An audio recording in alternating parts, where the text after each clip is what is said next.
Dear all, please find your seats, because after we have looked into the security situation, which has, of course, a number of challenges that have not been answered yet, neither in Germany nor at other places completely. Now we look back into the internal makeup of the 21st century authoritarian playbook. As a moderator, I don't need to introduce the founder of the Boris Nemtsov Forum and Foundation, Zhanna, and she has the pleasure to moderate two both intellectual voices, but that have very much pull on policy. Damon Wilson is the president and CEO of the National Endowment for Democracy, an institution that once has helped to build institutions at a time when the old empire existed, and that thankfully also is again at the forefront of institution building. And I welcome Sergei Guriev, who has, as a not only economist but also as a political scientist, consistently worked on the context of building the institutions for a liberal democracy. So to debate with the two of them about the 21st century update and strategies to the authoritarian playbook, I have to only listen now and look forward to hear your voices. Thank you very much. Does my mic work? Oh, yeah.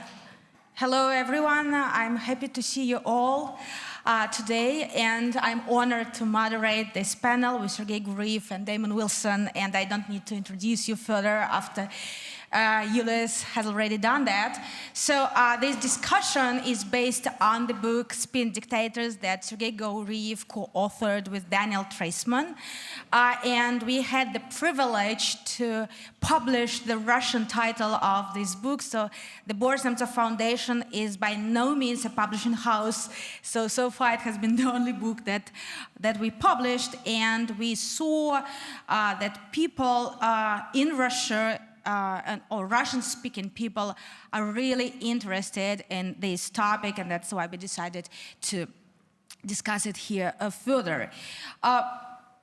We had a very intense discussion on security, so we will not discuss conventional weapons here anymore. So this discussion is more focused on the political dimension of the current situation.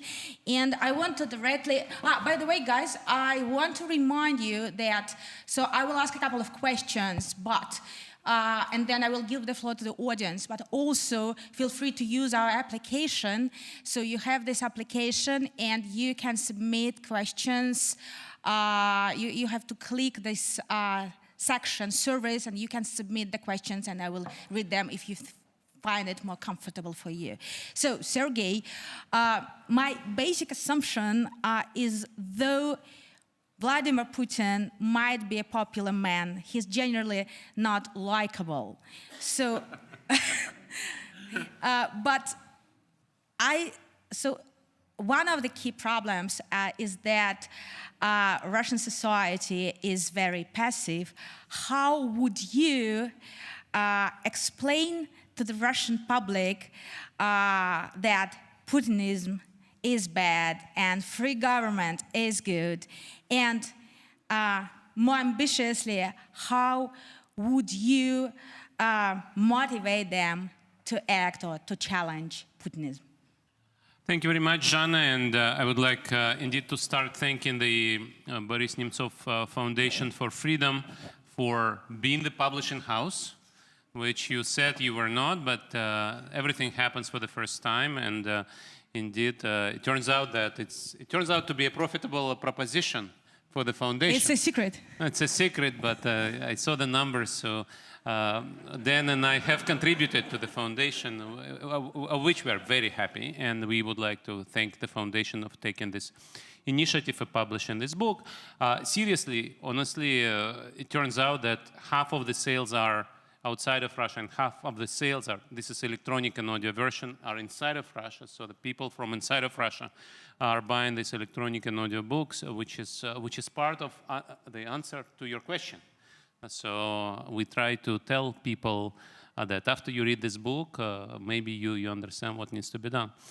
More seriously, though, the book's argument is indeed that most dictatorships around the world are dictatorships based on deception, on manipulation. Putin says, I'm popular, and he may be popular in some definition of this word, but he would not win the free and fair election, and this is why there is no free and fair election. And yet, this is no longer the case in the sense that Putin has gone back, last year he's gone back to the 20th century model based on fear. Russian dictatorship now is similar to Maduro dictatorship. It's not yet Stalin's level of repression. However, Putin is no longer pretending to have no censorship, and he doesn't pretend to be a democratic free regime. He has actually annexed territory, and he's pretty open about this. And in that sense, this is a regime which is very similar to Lukashenko's regime. And whenever people are asking why aren't Russians protesting about this war, against this war, I would always raise a question about Belarus. I would say, do we think that the fact that Belarusians are not protesting today mean that Belarusians love Lukashenko, that Lukashenko is popular?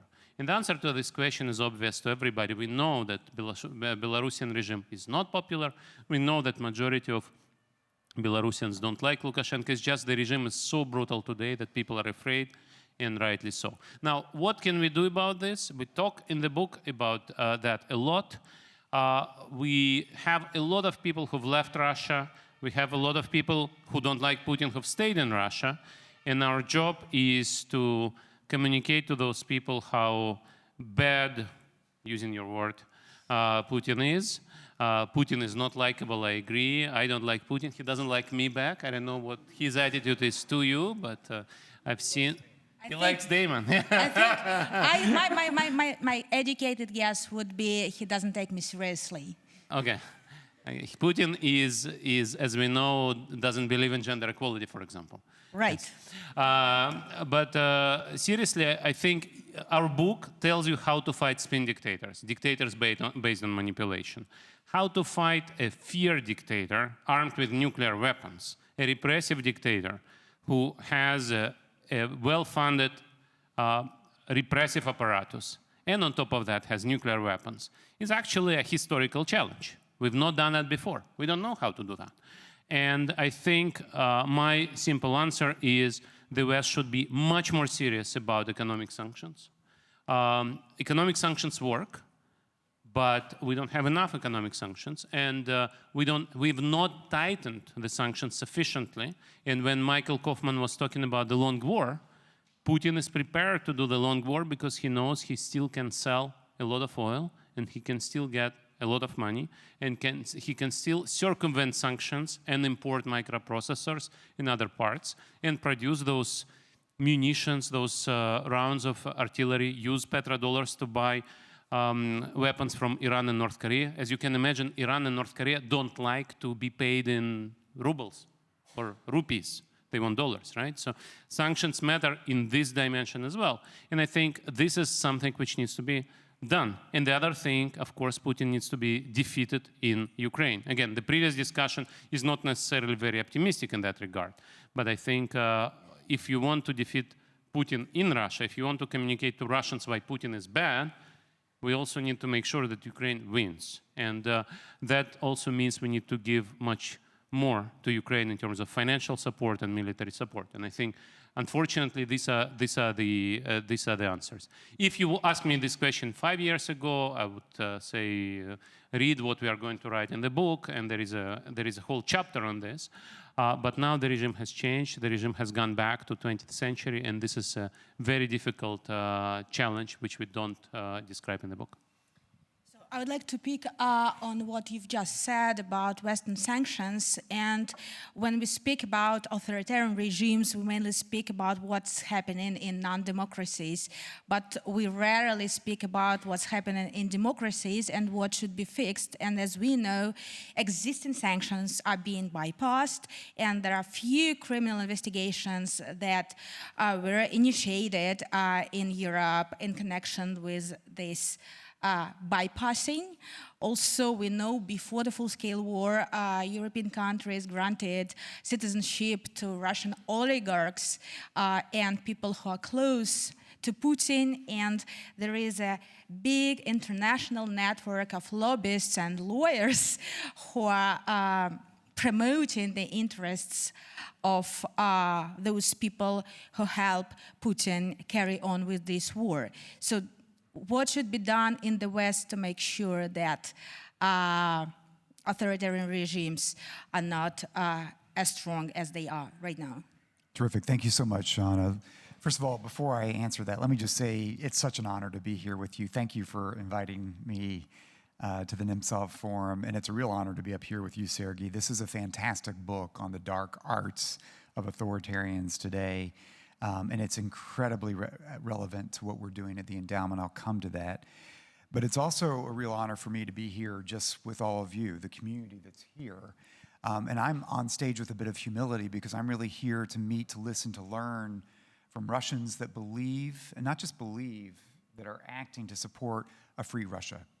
Because we know that the only durable peace, the only victory in Ukraine, the only sustainable, secure Europe comes with a free Russia. And it's all of you that are working towards this, and we have such great respect. So it's with humility that I'm on stage talking when this is really about what you are doing that inspires so many of us. And I told Zhanna when we met a few months ago that I really was keen on coming here because I remember in really difficult times, every fall in Visby Island with your father, Boris Nemtsov, gathering with the All Yarmulson Foundation for these strategy sessions about what more we could do, and to see him and others, Russians, articulate how to think about the future of a free Russia. It's so powerful, such a powerful idea that it has provoked the adaptations that lead to spin dictators. It has provoked the combination of that with fear and repression because it is such a simple and powerful idea. And it's appropriate that you have reconvened this group in the midst of the war. Boris Nemtsov's outspoken voice in support of Ukraine. When I was at the Atlantic Council in my previous capacity after his death, we had the opportunity with Ilya Yashin. As Ilya was launching Boris Nemtsov's report on Ukraine, we in parallel were launching Putin at War to tell the story of Russian soldiers hiding in plain sight. And to see what he would have wanted to be happening right now, to know that it's this community carrying that forward. He's so damn proud of you, and we're just so inspired by what so many of you are working on right now. So you asked a little bit about what we should be doing.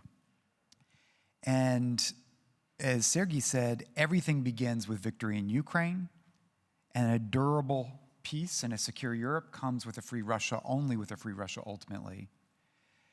And that doesn't happen without Russian Democrats. That doesn't happen without Russian Democrats laying the groundwork, preparing the ideas, investing in the networks. And so part of what brings this together and why I think this book is so important is that everybody said we had a wake-up call with Crimea. We've had a wake-up. We're still waking up. And we've seen at the Endowment for a long time, people would talk about the soft power of China, the soft power of Russia. And our colleagues at the Endowment help redefine that as sharp power. Don't be fooled. We're not talking about soft power. This is different. It's sharp power. What this book does also helps reframe this. Don't be fooled by the nice folks in suits that can show up at Davos and elsewhere. It's authoritarians, spin dictators, and now that they feel more comfortable in the world, that China's carved out space in international institutions, there's alternatives, even that veneer is coming off as we see the combination, the return of fear. And so this goes back to your question. The underlying assumption of your question, Zhanna, is what gives? Like, we aren't fully in this fight. And that's the point. We haven't fully woken up yet. Whether it's governments in the West, or whether I would argue it's people in my community, the democracy support community, we haven't quite fully appreciated the extent to which we are absolutely at war.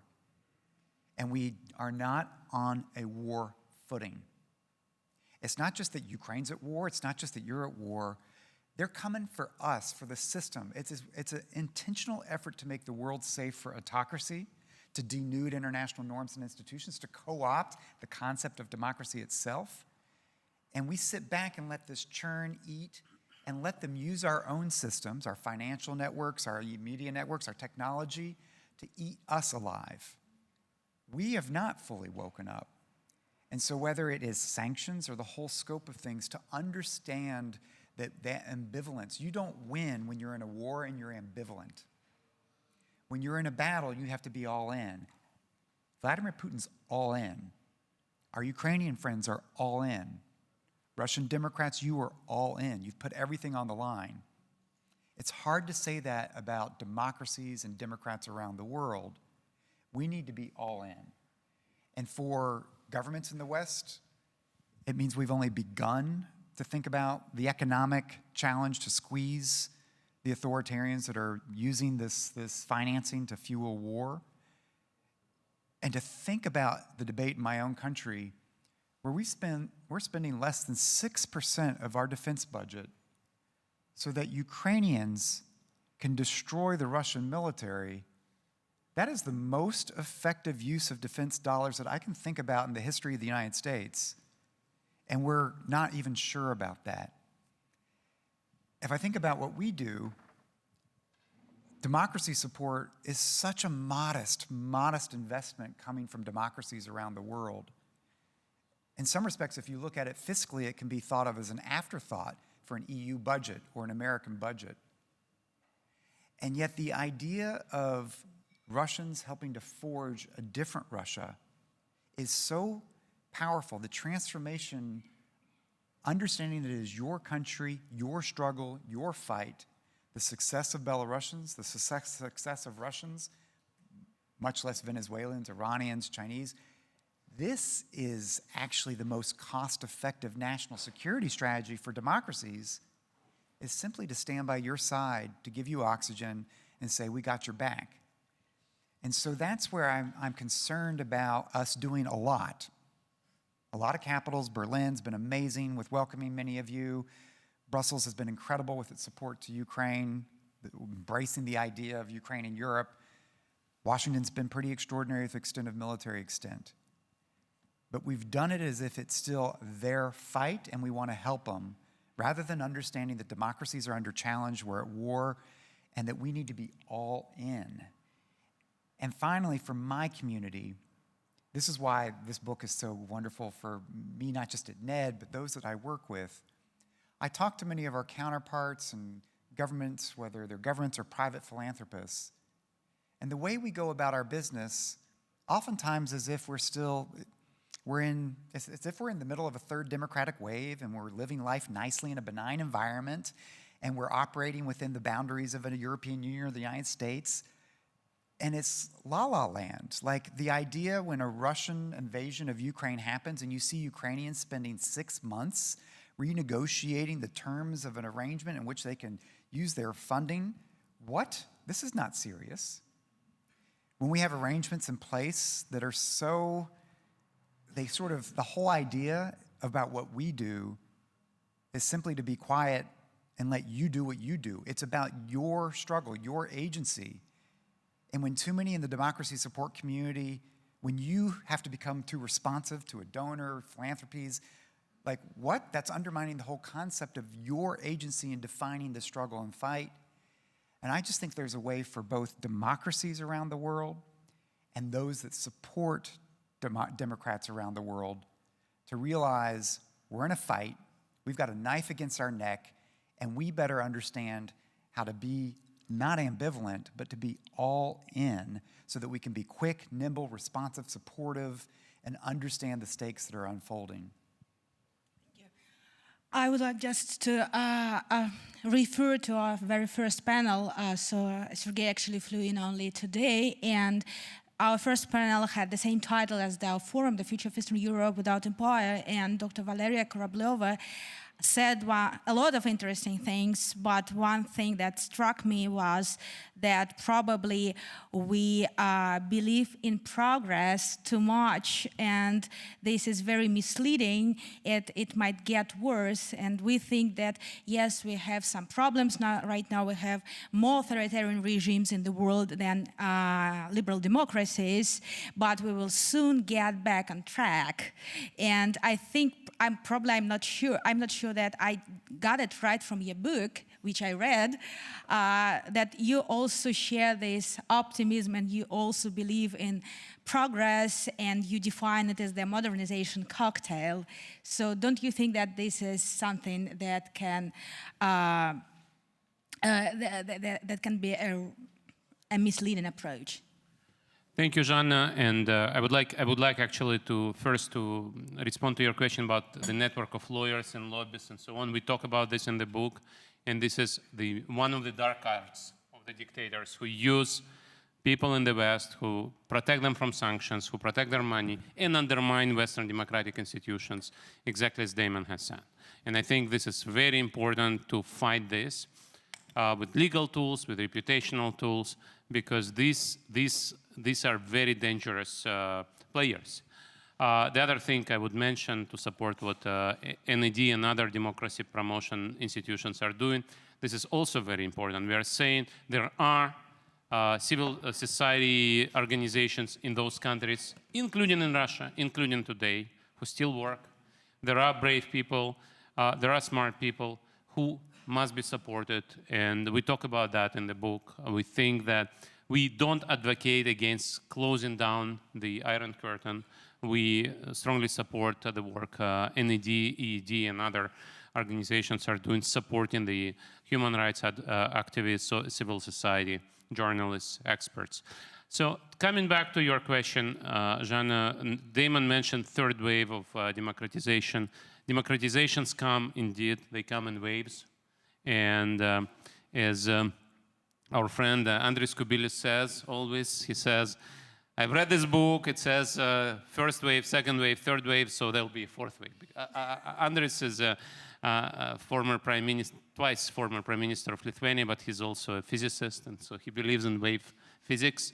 And I think he's right in the sense that we should remain optimistic, and our book is actually ending on an optimistic note. Why? Because dictators pretend to be democrats for a reason. They know that people don't want to be living in brutal dictatorships. Dictators want to pretend to be democrats. Even Putin will have an election in next March, and he will say, I won this election. Why? Because he knows that people, even people around him, not even talking about ordinary Russians, nobody wants to live in a country where there is no election.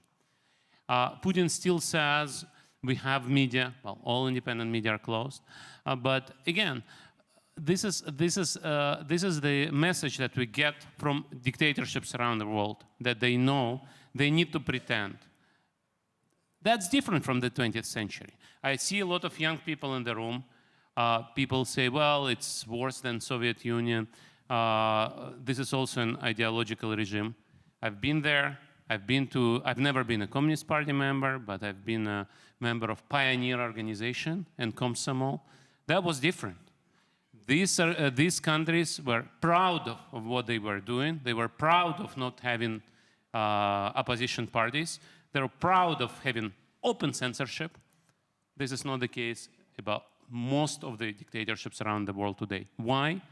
Because that model of the 20th century is not popular anymore. These dictatorial regimes know that citizens want to have elections, want to have independent media, want to have political competition, don't want to have corruption.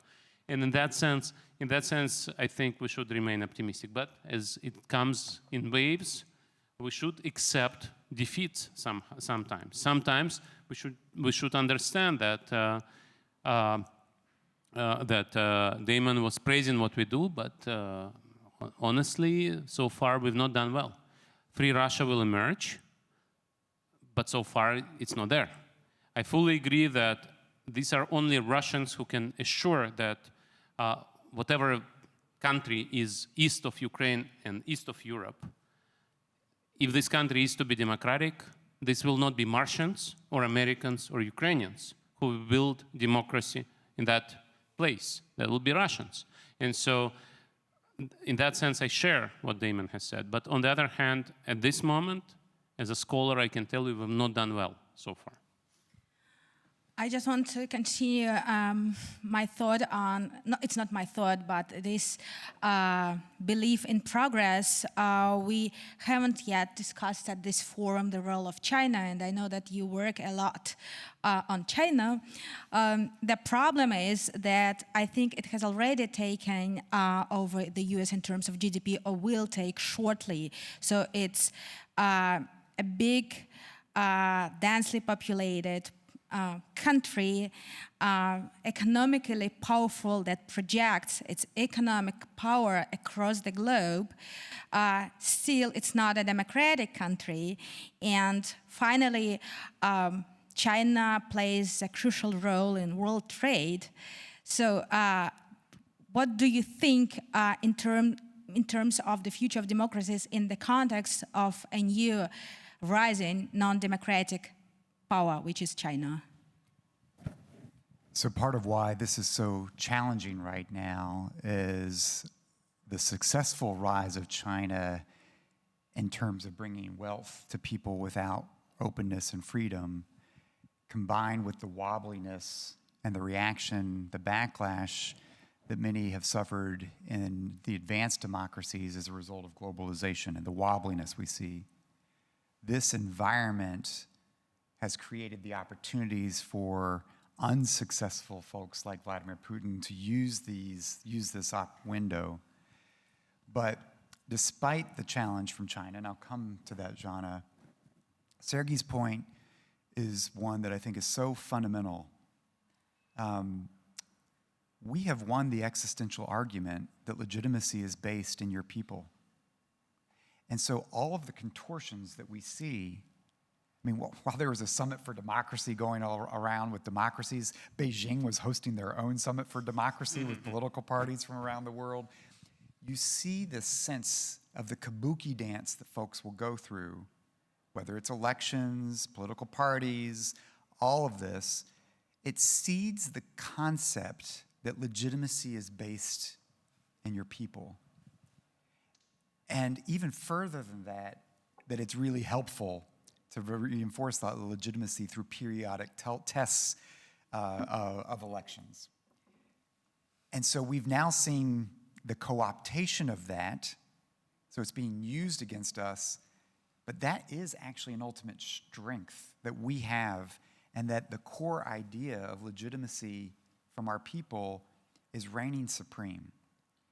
And so this is where we're in a real challenge because of the rise of the CCP and its model, which created a siren song for, it's not an appeal, the idea that you can actually control and retain power in your own country, get rich doing so, and China's going to help you through that means.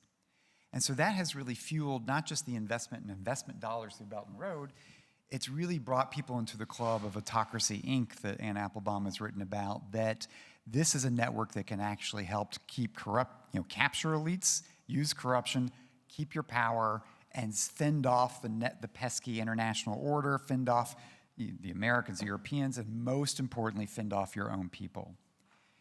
When Xi Jinping, Vladimir Putin started this war after visiting Beijing, and during the war, when Xi Jinping went to Moscow, at the end of their meeting, he was caught on tape sort of at the end saying, look, the world hasn't seen changes of this like in 100 years. When we are together, we can drive these changes.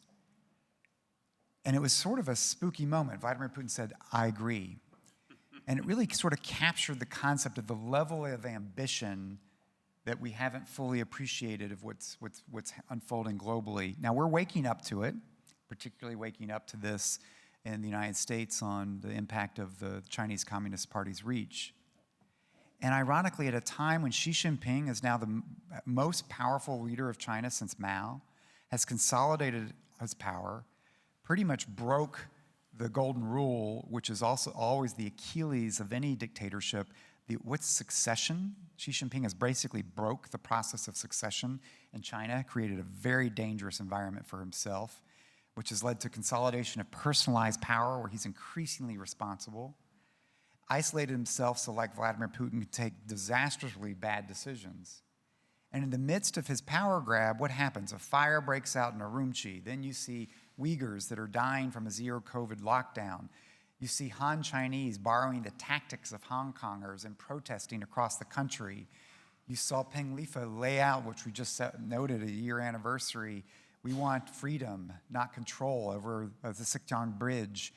And now you see the reopening of China, a whiplash that shows the Chinese people we didn't care enough about human life and dignity to even prepare for the opening, so that millions of people really have died in a way that where the government hasn't demonstrated an empathy for helping the population through. This is wearing thin as the economic model hits a wall, as growth rates slow, as unemployment skyrockets. And I think it doesn't mean things get better, because a difficult environment combined with more repression seeds what Vladimir Putin has discovered, nationalism. How do you retain your legitimacy? By creating a sense that you're under attack, that we're coming for you, that we've got to defend the nation, to play into that sense of identity. And unfortunately, Xi Jinping created an environment that allowed Vladimir Putin to get away with what he's doing.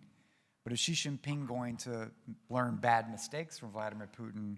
And this could mean we still, whether it's Taiwan or other issues, we're still headed for a very bumpy equation.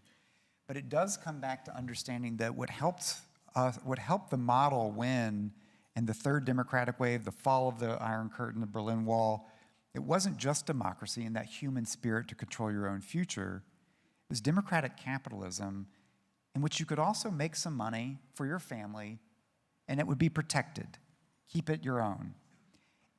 And despite the wealth that the Chinese system has helped create, we're seeing over and over the drain of entrepreneurs. We've seen this in Russia in spade, the creative classes. We've seen the impact it's having. This is undermining ultimately the attractiveness of that model. And so it's going to be really bumpy in the next few years. We may end up with another conflict with the Chinese directly involved, not indirectly. But like Sergei, I see the underlying fundamentals that make them feel vulnerable because the strengths of the small d Democrats. President Biden talks about democracies versus autocracies. I prefer to talk about Democrats versus autocrats, because if you do that, we have billions of allies on our side, and many of them are inside Russia and China. And that's the power of the future, the potential to tap, even though it's going to be bumpy. I would like to open the floor for questions, but I have one question that was submitted online and I will read it. I think this is a question for Sergei. You mentioned that one of the cornerstone of the Free Russia are Democrats, which means that citizens of Russia should support them, if not vote, which can only happen if many citizens change their opinion or take the distinct position. In 2022, mostly all bets were on the decrease of economics and middle class, but the new places, bars, restaurants are open in big cities in Russia. Luxury clothes and cars are on the market. So what bets are now? Why people will change their mind and elect Democrats? Thank you, Zhanna. I'll mention some numbers that we ran with Dan Triesman. This is a book which is a book for general audience, but it's based on quantitative research. And one of those papers, we looked at popularity of authoritarian leaders around the world. There is a Gallup World Poll, which is run every year in about 100 countries since 2007. It's not run in China, it's not run in Kazakhstan, and now I guess it's not run in Russia as well. But when it was run in Russia, Russia was part of our sample, so we looked at what factors influence popularity of non-democratic leaders. And indeed, like we would expect, if economy is doing better, leader is more popular. But interestingly, what we also find is leaders also can convince people that they are doing even better economically than they are. And censorship and propaganda helps.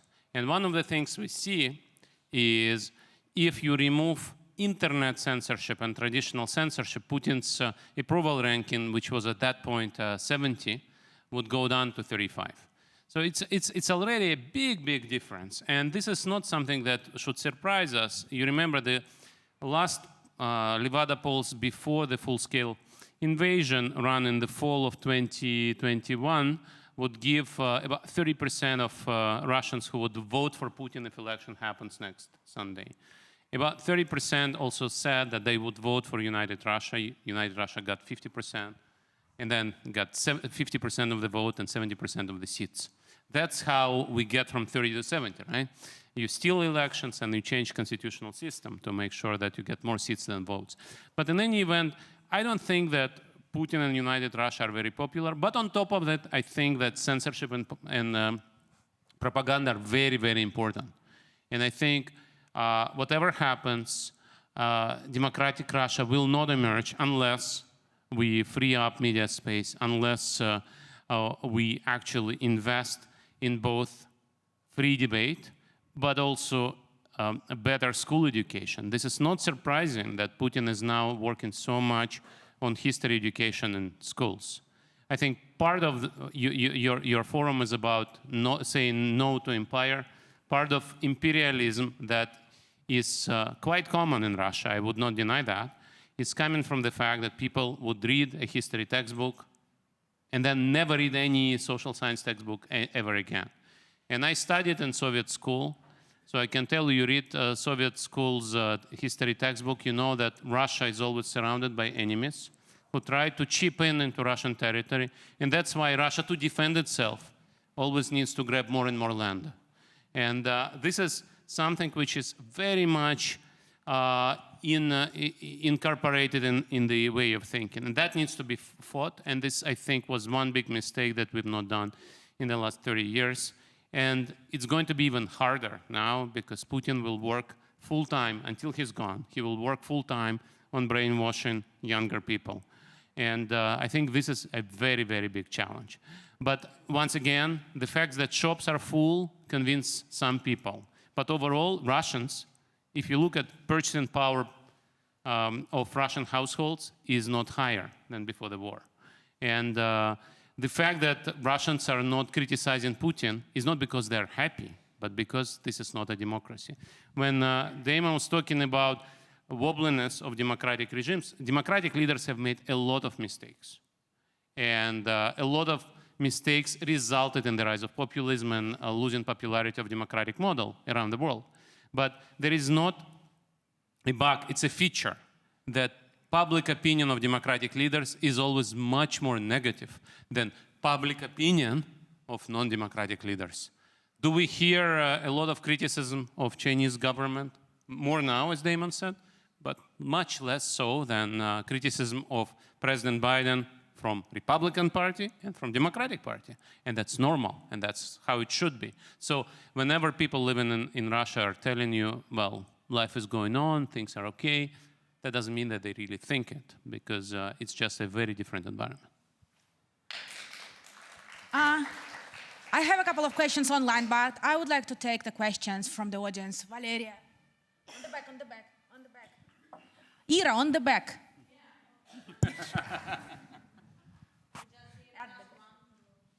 Thank you. Valeria Karableva, Charles University. Thank you, Zhanna, for quoting on me, and I decided to step in. Probably I should start with a disclaimer that I'm on your side, Damon and Sergei. I want to believe in the next wave of democracy, but I'm playing this sort of the role of devil's advocate because I don't want to just sit and wait, and I want us to be quite aware of the dangers that are there. And what I see and ask myself, are we reading the signs right? What Sergei was saying, that people want democracy, that people want independent media. Are we interpreting the ongoing development correctly?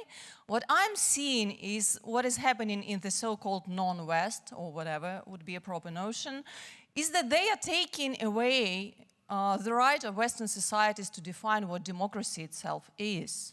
right? And if I'm looking at sociological polls like the one which was done by ECFR and the Oxford community, and when people in China and Turkey are asked what is the ideal democracy today, they are not mentioning the United States of America or the EU or whatever.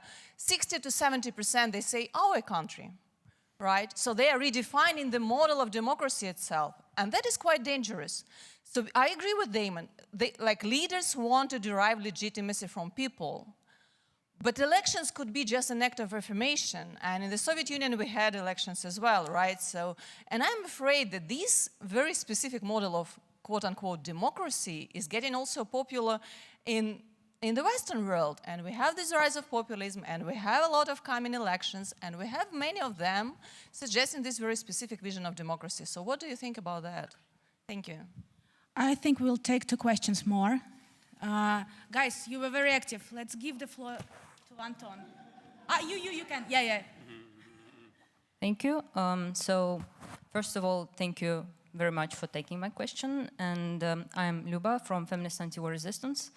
And my question is regarding propaganda and maybe saying to people that Putin is quote-unquote bad. And in my experience, from what I see in the field, many people know that Putin is bad. The problem is they see no other ways around, and they don't have trust in us, for example, as exiled community, that we can really help them and support the struggle.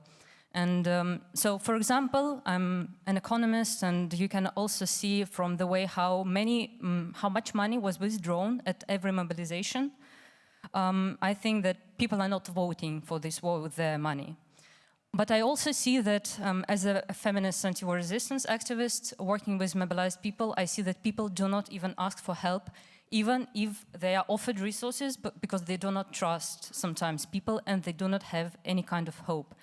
And I think that it's very important to work and engage with regional activists and maybe feminist activists and different activists which are working locally, which see the perspective of the local community and see how this community can be supported and how to build these connections between different people. So my question is, though I think what is happening here is really important, how can we facilitate this work? Because if people have trust, if people have subjectivity, then the democratic process can really work. But if people have no trust, people think about themselves, then this narrative of fortress that is being attacked is legitimized not only in the speeches of propagandists, but also in the minds of the people who are doing work locally, who are regional activists, who are decolonial activists, who are feminist activists, and who are just people who just want to live their life and be happy at their local land.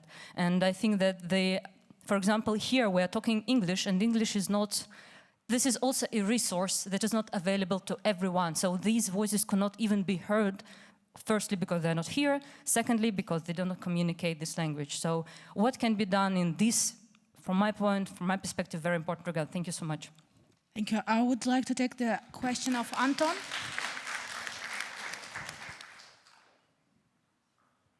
Yeah, thank you, Zhanna. So I wanted to, sorry, Anton Antic, and I'm here representing IT community and venture investment community. So I left Russia 12 years ago, and I got personally disillusioned. And like the general sentiment here, I never liked Putin. So when Medvedev said that Putin is coming back, I realized nothing good is going to happen, so I decided it's time to leave. So.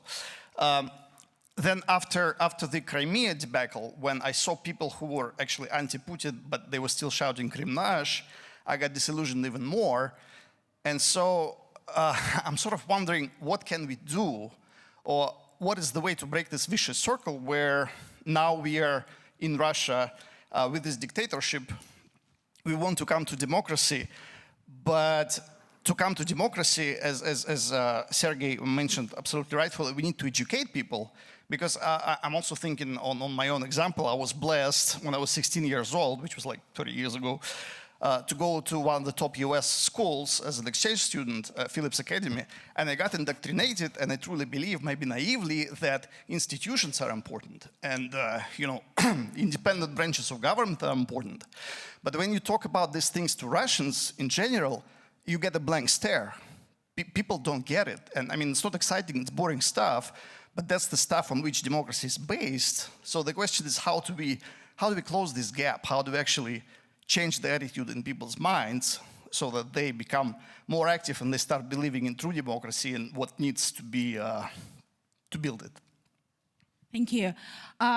I would like to comment on the language issue. So this time, for the first time in our history, the Boris Nemtsov Forum is held in English, and it was our deliberate choice because we think and we feel that currently, and also because we discuss very sensitive topics, Russian is also perceived as a language of aggression. But last night, Alexander Rodnyansky delivered his speech in Ukrainian, and it was simultaneously overvoiced into Russian and live streamed by Medusa.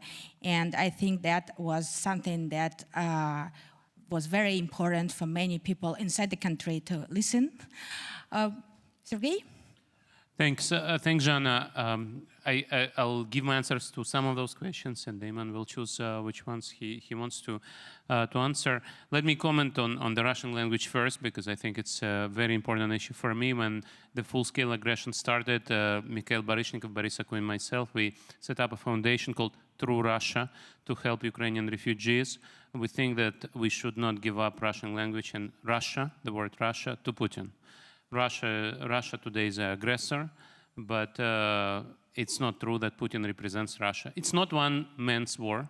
There are soldiers who commit war crimes. There are bureaucrats who help to find resources for this war, to help circumvent sanctions. This is not just one person.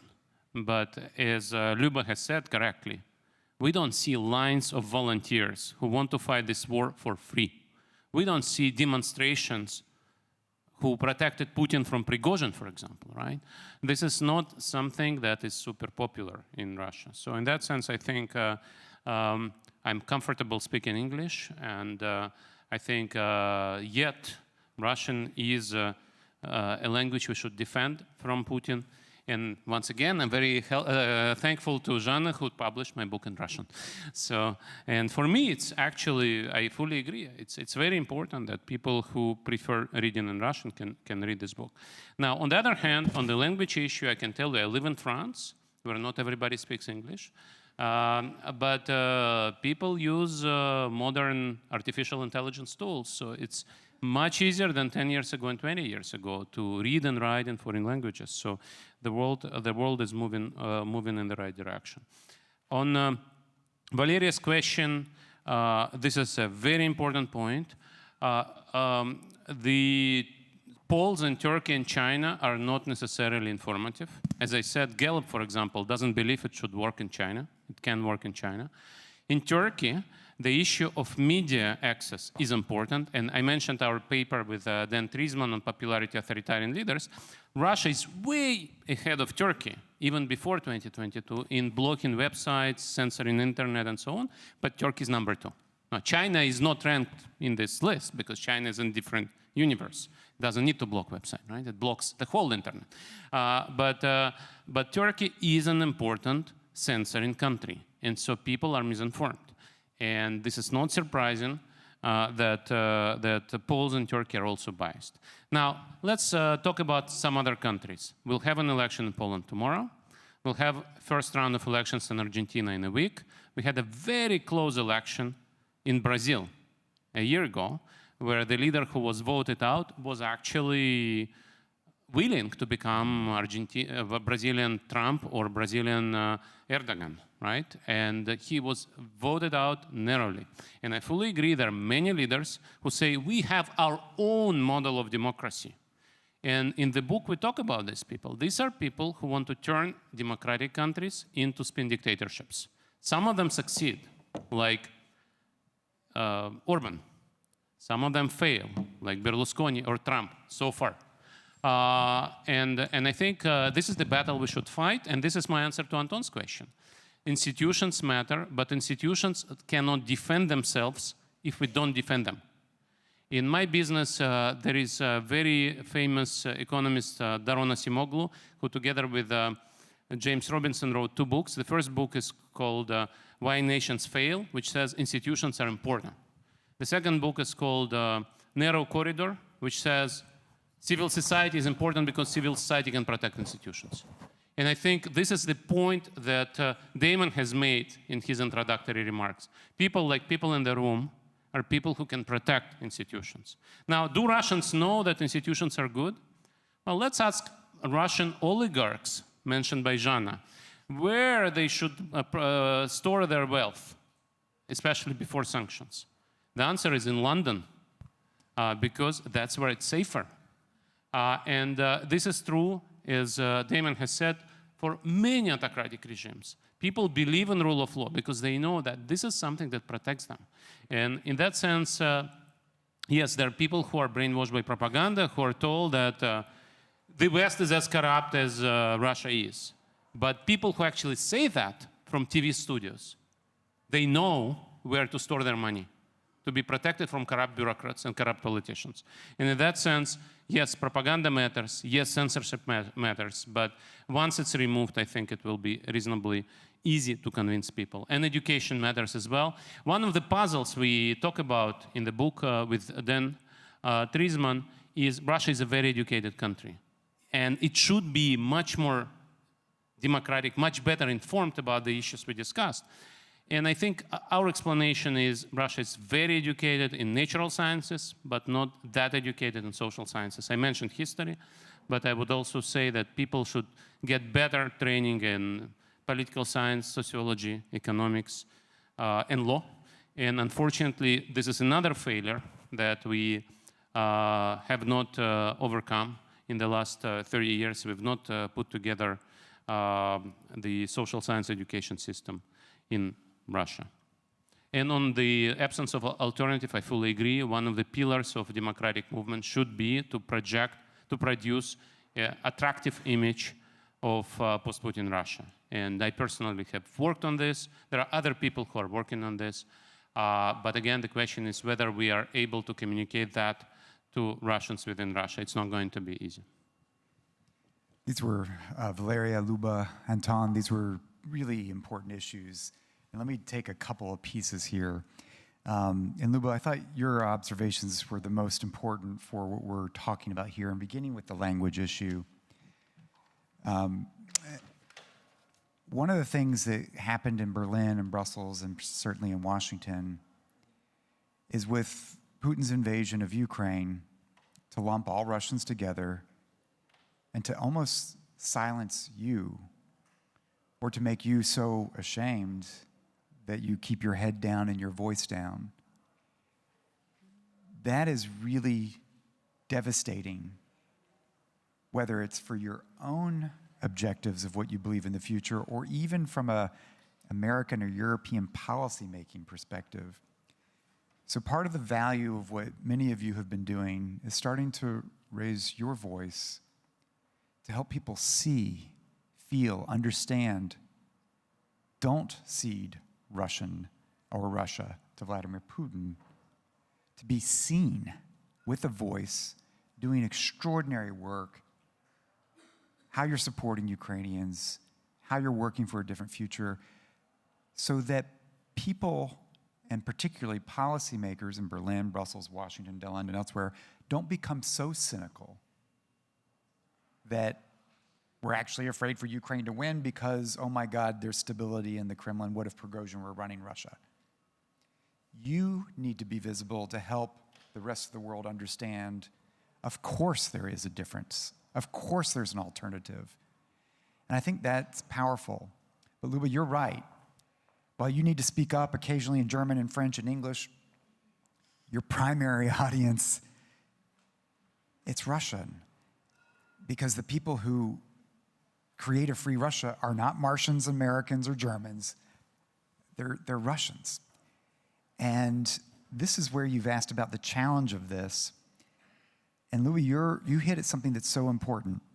We often see exile groups and democracy groups debating constitutions and form of government, and that's bogus when you're an actual regular voter or somebody just trying to survive in your community. It's like you're lost in la-la land. And it's, if you're gonna get elected in any democracy, you better speak to the needs of your people. Sometimes that's trash pickup. What's the issue? And what you said is exactly right. Part of a future of a free Russia is paying attention to the issues that matter to average people and average citizens in their daily life and being responsive to that, filling gaps where government doesn't respond so that civic life, civic movements, these networks, many of these extraordinary networks that still exist in Russia that you remain a part of, that might have been built around feminism, might have been built around environment, LGBTQ rights, whatever it is, that human capital is golden. Why? Because it's local, it's relationships, it's trust. And it's you use that to deliver and solve the problems that are immediately in front of communities that matter. That ultimately is how you build the building blocks of democracy. Not to get lost up here in this debate, which is interesting in capitals or in intellectuals, but to be down here. It does come back to that investment, the fundamental investment, objective information. So it's one of the reasons why many of you are involved in media. Some of you are involved in the historic foundations of considering. I mean, look at the Misha Ziegler's book that was translated into Russian as well. The simple effort is how to get objective information to people and how to combine that with supporting just critical thinking so that you're not trying to just tell people Putin are bad. You're trying to equip people with agency, that they can come to their own conclusions. And that's the beauty of what you're doing. You're not trying to brainwash people. You're not trying to convince them of your views. You're trying to create an environment in which people can actually have access to what's really happening in the world, can have a perspective on their history grounded through a democratic prism rather than an imperialistic prism. That's going to be the foundation of a future free Russia, because it will help provide a basis for critical thinking and thinking about this, which is, as you said, the foundation of a democracy. What is a democracy? It's peaceful conflict. It's critical thinking. So watch my country. It's a mess. We're yelling and screaming. Look at the Congress right now. We don't really need the Chinese Communist Party to tell us about our defects. We are going to hold ourselves to account. American civic groups, mobilized academics. If we've got a scandal, we're going to write about it. If we have a historic injustice, we're going to have 30 documentaries and books about it. If we have something, this is the pain of a democracy, that we expose all the warts, and by doing so, it's self-correcting. And it's messy. It's really messy. And so that can look different when you're looking at it to the outside through the looking glass, because you don't live in a society where you can have that kind of debate. And so these are some of the fundamentals. And what you're doing, it comes back, I think, to the humility that many of us have to have, and the recognition that it really is about your agency. It's not a great dialectic. The forthcoming democratic wave doesn't just happen. And I tend to think that it's not going to happen because of coordinated democracies having really good strategies and policies. I tend to think that the fourth democratic wave is going to begin like we see Ukraine's freedom. It began with average people doing extraordinary things.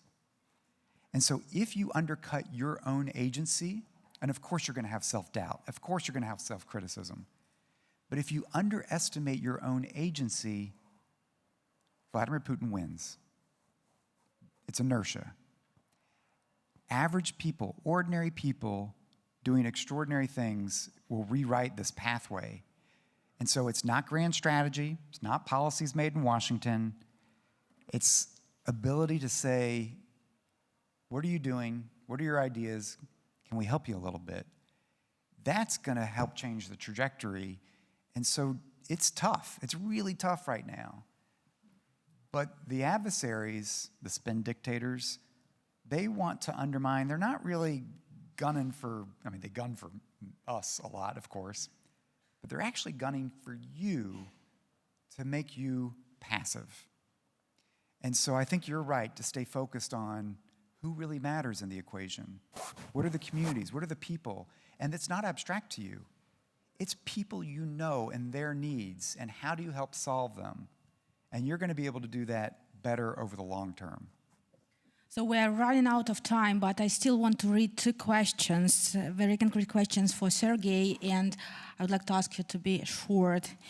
About secondary sanctions. Are secondary sanctions needed in countries which are helping Russia bypass sanctions like Kazakhstan or Turkey? And also, in relation to the sanction regime, if there is a need for more stringent economic sanctions on Russia, what are the sanctions loopholes that are needed to be closed? So I'll be short. We have a working group on Russian sanctions at Freeman's Poly Institute at Stanford University, chaired by Professor McFall, who was recently given an Order of Merit by President Zelensky for this work. And so as a proud member of this group, I can tell you there is 14 working papers which answered exactly these questions. How to tighten energy sanctions, how to close down loopholes. These are very technical issues. The answer is yes, we need to apply secondary sanctions. Now, US has secondary sanctions and always had. Europe introduced the instrument of secondary sanctions last year, after the 24th of February. Why? Because Europe understood it's needed, but it's not yet applying them, and it should. And on closing down loopholes, this is very difficult work, and I think this is one of those investments that Damon was talking about. You need to hire more qualified people to look one by one what's happening in Kazakh trade with Russia, in Turkish trade with Russia, how Russian business people or bureaucrats circumvent Western sanctions. This is a highly technical work which qualified people know how to do, and we talk about this. Just go on the website of the working group on Russian sanctions, Yermak McFall group. Yeah. Thank you very much, Sergei. Thank you very much, Damon. Thank you very much for the audience and for insightful questions. I am very sorry that I didn't take some of the questions from Nikita and Miron, but they've been very active, which I praise. So I hope next moderator will be more friendly. So organizers, managers are not necessarily all the time friendly. So thank you very much. I suggest that we should have a 15-minute break, and we'll come here to discuss what's going on within Russian society at home and abroad. Thank you very much.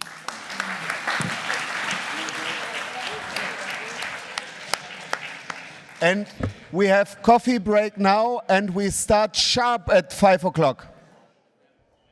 Thank you.